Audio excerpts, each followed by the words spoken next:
नमस्ते प्रणाम दीदी बहनी माई चाची भौजी सबका हमारा राम राम प्रणाम बा। हमारा नाम नीलम धुरिया बा। नमस्ते प्रणाम चाची माई बहनी दीदी भौजी, हम मंजू वर्मा। स्वागत बा मंजू नीलम का संघर्ष 142 के चैनल पे। ताप लोगन का बहुत प्यारा चुटकुला गीत लेके आही, कहरवा नाच गीत। तेक मर्द हैं भैया वो अपने फैशन इतना करत रहन हैं कि तनी देखा वो कितना फैशन करता मेहरारू कौन हाल करे हैं। तो आप लोगन पूरा वीडियो जब देखिए तो यह गाना का तबे आनंद मिली। और अच्छा लगी तो चैनल को लाइक शेयर सब्सक्राइब जरूर करिए, कमेंट में बताइए गीत कैसन बात। आवे सुनो।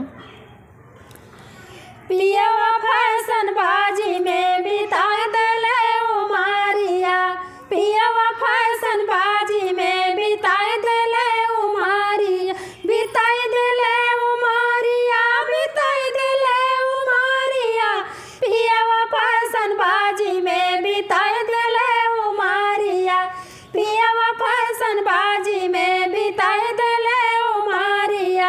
इंटर बीए पास कैले ना पहले नौकरिया, इंटर बीए पास कैले ना पहले नौकरिया, जाई के टेसनवा पे ढोवले गठरिया, जाई के टेसनवा पे ढोवले गठरिया, पियवा फैशन बाजी में बिता दले उमारिया, पियवा फैशन बाजी में बिता दले उमारिया। आपुना तो पहिरे राजा मखमल कपड़वा, आपुना तो पहिरे राजा मखमल कपड़वा, मखमल कपड़वा हो मखमल कपड़वा, आपुना तो पहिरे राजा मखमल कपड़वा।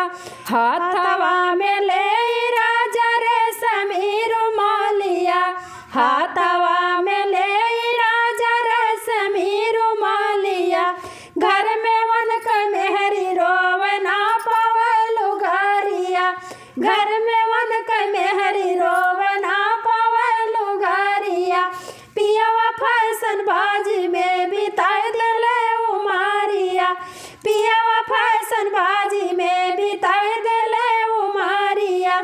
आपुना तो खाले पियवा पूड़िया मिठाइया, आपुना तो खाले पियवा पूड़िया मिठाइया, पूड़िया मिठाइया हो पूड़िया मिठाइया, आपुना तो खाले पियवा पूड़िया मिठाइया। और खाए राजा मोर लखनऊ के रेवड़िया, और खाले राजा मोर लखनऊ के रेवड़िया, घर में वन के मेहरी रोवना पवै जलेबिया, घर में वन के मेहरी रोवना पवै जलेबिया, पियवा फैशन बाजी में बिता दले उमारिया, पियवा फैशन बाजी में बिता दले उमारिया।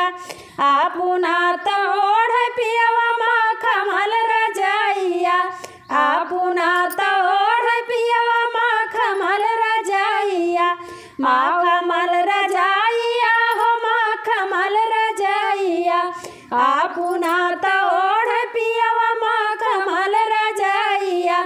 औरो लगावे पियवा मखमल तकियवा, औरो लगावे पियवा मखमल तकियवा, घर में वन कर मेहरी रोवना पवै कथरिया, घर में वन कर मेहरी रोवना पवै कथरिया, पियवा फैशन बाजी में बिता दले उमारिया, पियवा फैशन बाजी में बिता दले उमारिया, बिता दले उमारिया, बिता दले उमारिया, पियवा फैशन बाजी में बिता दले उमारिया, पिया